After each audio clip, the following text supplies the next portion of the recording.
श्री स्वामी समर्थ। नमस्कार मित्रांनो, आपल्या या यूट्यूब चॅनलवर सर्वांचे स्वागत आहे। आणि आज आपण बघणार आहोत 2025 मध्ये मेष राशीच्या 6 भविष्यवाण्या। तर व्हिडिओला सुरुवात करण्यापूर्वी आपण जर या चॅनलवर नवीन असाल तर चॅनलला नक्की सबस्क्राइब करा आणि हा व्हिडिओ आवडल्यास व्हिडिओला नक्की लाईक करा आणि आपले जे मित्रमंडळी असतील, नातेवाईक असतील त्यांना हा व्हिडिओ जास्तीत जास्त शेअर करा आणि कमेंट मध्ये श्री स्वामी समर्थ असे नक्की लिहा। आणि आपण कुठल्या गावातनं कुठल्या शहरातनं हा व्हिडिओ बघत आहात ते सुद्धा कमेंट मध्ये नक्की सांगा। तर चला मित्रांनो, व्हिडिओला सुरुवात करूया। तर व्हिडिओमध्ये आपण बघणार आहोत मेष राशीच्या व्यक्तीला 2025 मध्ये अशा कुठल्या 6 भविष्यवाण्या ज्या खऱ्या ठरणार आहेत किंवा त्या तंतोतंत जुळून येऊ शकतात, त्या भविष्यवाण्या मी तुम्हाला आज सांगणार आहे। मित्रांनो, हा कार्यक्रम चंद्र राशीवर अवलंबून आहे।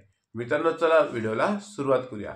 पहिल्यांदा बघूया मित्रांनो की मेष रास ही राशीचक्रातली पहिल्या नंबरची रास आहे आणि मेष राशीचे स्वामी हे मंगळ ग्रह आहेत। अतिशय मेहनती काटकसर करणारी रास म्हणजे मेष रास। मेष राशीचे व्यक्ती ह्या अतिशय कष्टाळू असतात, परंतु त्यांना एकच असतं की त्यांना राग आणि क्रोध हा लवकर येत असतो। मित्रांनो, आपल्या परिवारावर, आपल्या कुठल्याही मित्रावर, आपल्या परिवारातील लोकांवर जर एखादे संकट आलं तर त्या संकटांना पहिल्यांदा सामोरे जाणारे व्यक्ती ह्या मेष राशीच्या व्यक्तीच असतात। मेष राशीच्या व्यक्ती ह्या आपल्या परिवारावर संकट आलं तर ते संकट आपल्या अंगावर घेण्यास नेहमी तयार असतात, परंतु त्यांनी जर आपल्या वाणीवर, आपल्या रागावर नियंत्रण ठेवलं की मेष राशीच्या व्यक्ती ह्या जग जिंकू शकतात। मित्रांनो, लवकरच 2025 हे वर्ष चालू होणार आहे आणि 2025 हे वर्ष मेष राशीसाठी कसं असणार आहे आणि कोणत्या 6 भविष्यवाण्या हे तुमच्यासाठी खऱ्या ठरणार आहेत ते आपण आता बघूया। मेष राशीची 7.5 सुद्धा 30 मार्च 2025 मध्ये चालू होणार आहे। मित्रांनो, 7.5चे 3 चरण असतात। पहिलं चरण 2.5 वर्षाचं, दुसरं चरण 2.5 वर्षाचं आणि तिसरं चरण सुद्धा 2.5 वर्षाचं चालू असतं। मेष राशी व्यक्तींना 7.5वर काही उपाय देखील आपण व्हिडिओच्या शेवटी बघणार आहोत, तर व्हिडिओ स्किप न करता पूर्ण नक्की बघा। आणि आता चला व्हिडिओला सुरुवात करूया। पहिली भविष्यवाणी बघा की तुमच्या नोकरीमध्ये परिवर्तन होण्याची शक्यता आहे। म्हणजेच काय की तुम्ही जर नोकरीवर असाल तर त्या नोकरीमध्ये तुमची परिवर्तन होण्याची शक्यता आहे किंवा तुमच्या मनामध्ये सुद्धा असं येऊ शकतं की आपण नोकरीमध्ये परिवर्तन करावं, ही नोकरी सोडून दुसरी नोकरी करावी किंवा ह्या नोकरीचं स्थलांतर सुद्धा होऊ शकतं, तुमची बदली सुद्धा होऊ शकते एका कार्यालयातून दुसऱ्या कार्यालयात, एका शहरातून दुसऱ्या शहरात।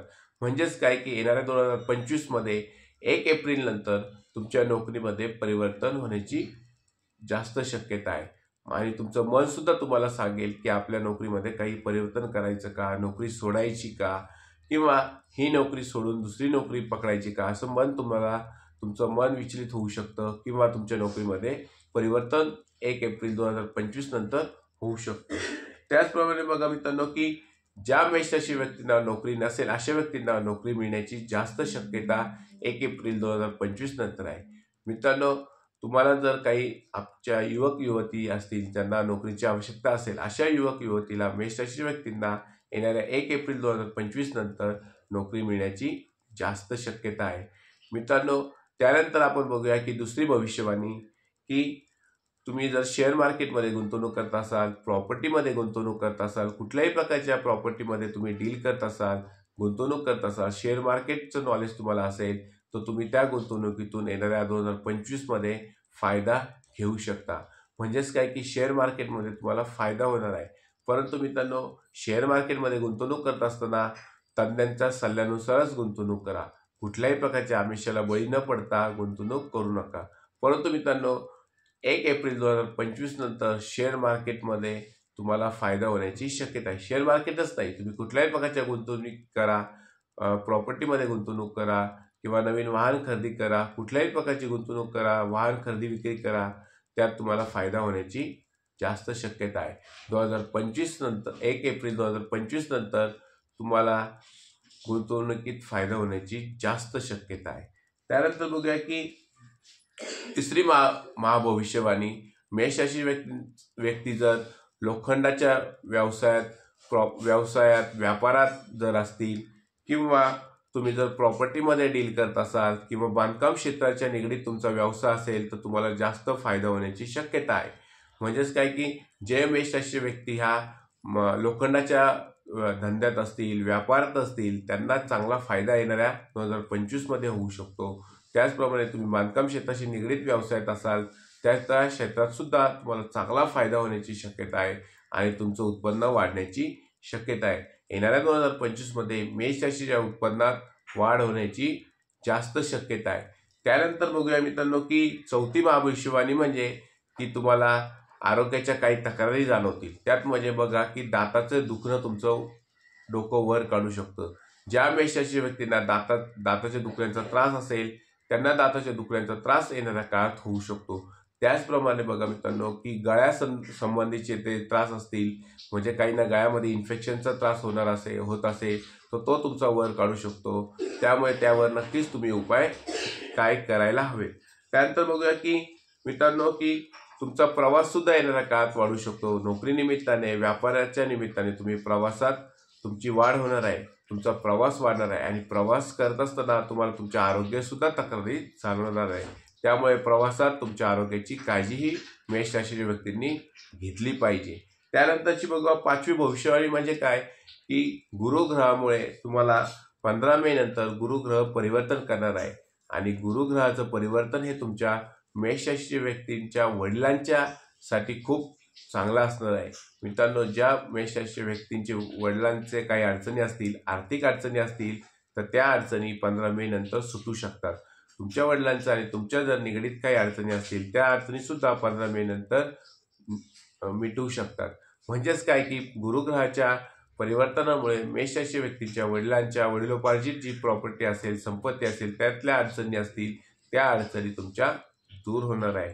ही आपली पाचवी भविष्यवाणी होती. त्यानंतर बघूया की सहावी भविष्यवाणी म्हणजे काय, शिक्षणात तुम्ही प्रगती कराल. मेष राशीच्या व्यक्तीच्या असतील, जे विद्यार्थी असतील त्या विद्यार्थ्यांची शिक्षणात प्रगती होऊ शकते. ज्यांना उच्च शिक्षणासाठी अडचणी येत होत्या, ॲडमिशन होत नव्हती किंवा विदेशात जाण्यासाठी त्यांना अडचणी येत होत्या, त्या अडचणी त्यांच्या दूर होणार आहेत आणि त्यांच्या अडचणी दूर झाल्यानंतर मित्रांनो बघा की तुम्हाला त्याचा फायदा होणार आहे. काही विद्यार्थी सरकारी नोकरीचा फॉर्म भरतील आणि त्यात सुद्धा उत्तीर्ण होऊ शकतात. मित्रांनो, जर तुम्हाला सरकारी परीक्षा द्यायची असेल, सरकारी नोकरीच्या स्पर्धा परीक्षा द्यायच्या असतील, त्या स्पर्धा परीक्षेत तुम्ही उत्तीर्ण होऊ शकतात. मित्रांनो, आपण आताच ऐकलं की 6 भविष्यवाण्या तुमच्या 2025 मध्ये खऱ्या ठरू शकतात. हे सर्व भविष्य हे तुमच्या कुंडलीवर आधारित असल्यामुळे तुम्ही जवळच्या ज्योतिषाला तुमची कुंडली सुद्धा दाखवू शकतात. त्यानंतर मित्रांनो की 7.5 तुमची चालू होणार आहे. 7.5 मध्ये तुम्हाला काही उपाय देखील करायचे आहे. त्यातला पहिला उपाय म्हणजे तुम्ही हनुमान चालीसाचे वाचन दररोज करायचे आहे. जर तुम्हाला दररोज हनुमान चालीसाचे वाचन करायला जमत नसेल तर तुम्ही दर शनिवारी हनुमान चालीसाचे वाचन करायचे आहे. त्यानंतर बघूया मित्रांनो की तुम्ही शनी मार्गांना काय तिळ व तेल सुद्धा वाहू शकतात. मित्रांनो, हे छोटे छोटे उपाय जर तुम्ही केले तर येणारा काळ हा तुमच्यासाठी अतिशय चांगला असणार आहे. हा व्हिडिओ जर तुम्हाला आवडला असल्यास व्हिडिओला नक्की लाईक करा, चॅनलला सबस्क्राईब करा आणि कमेंटमध्ये श्री स्वामी समर्थ असे नक्की लिहा.